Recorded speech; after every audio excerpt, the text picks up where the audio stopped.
Okay, let's jump right in. We're unpacking some classified intelligence today that points to something, well, completely new: China's plan to build its very first permanent military base on the Atlantic Ocean. Now, this isn't just about a new port. This is a strategic play that could literally shift the global balance of power. Let's get into it. So, where does this all come from?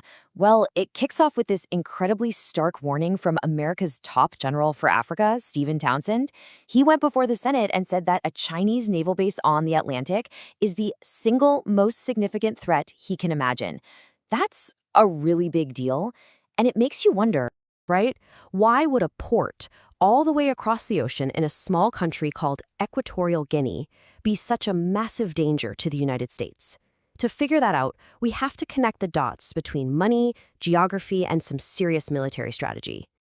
To really understand General Townsend's alarm, we've got to zoom out and look at the grand strategy that's been in motion for years. It all starts with a huge global project you've probably heard of, but maybe not quite in this way. It's called the Belt and Road Initiative, or the BRI. And yeah, on paper, it's all about economic development.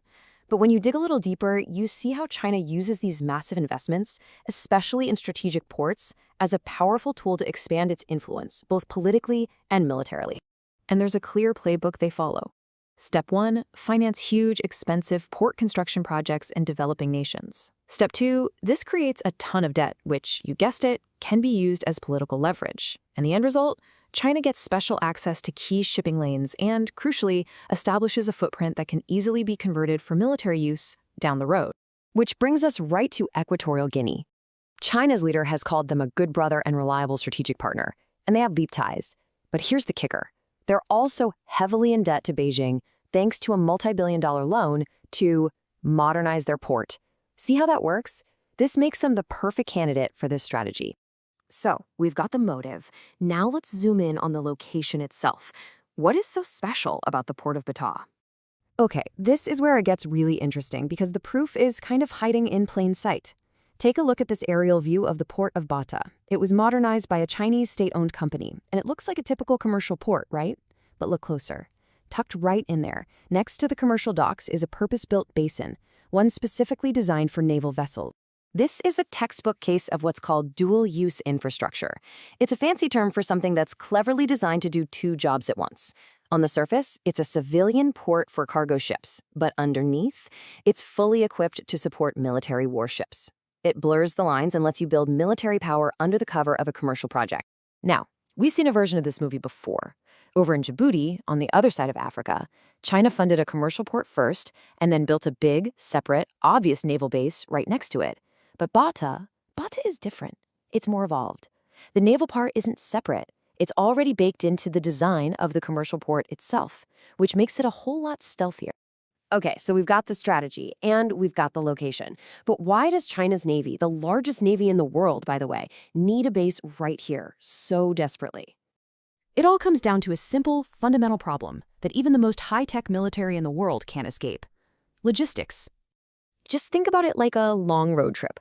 You can have the fastest, most powerful car on the planet, but if there aren't any gas stations, you're not getting very far. For a Navy, a forward base is that absolutely critical pit stop. It's where you refuel, restock on food and ammo, and make repairs. Without it, you can't keep your ships operating for months at a time, thousands of miles from home. And hey, don't just take my word for it. This is from one of China's own military strategy textbooks. They explicitly state the need for these replenishment points to pull off overseas operations. So the bottom line is, a base at Bata solves their single biggest logistical headache in the Atlantic. It unlocks a whole ocean for them. So now let's put all the pieces together. We've got the strategy, the perfect hidden in plain sight location, and the critical logistical need.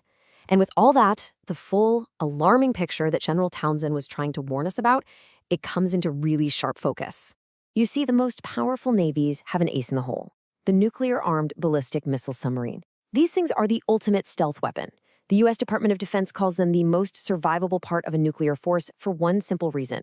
They are designed to vanish, to be completely undetectable. They're our country's ultimate insurance policy. And this map just lays out the new reality perfectly. A base in Baghdad means China could keep its fleet of these stealthy submarines on patrol continuously in the South Atlantic. And from there, well, you see the threat radius. They can hold the entire U.S. East Coast at risk from a direction no one is used to looking.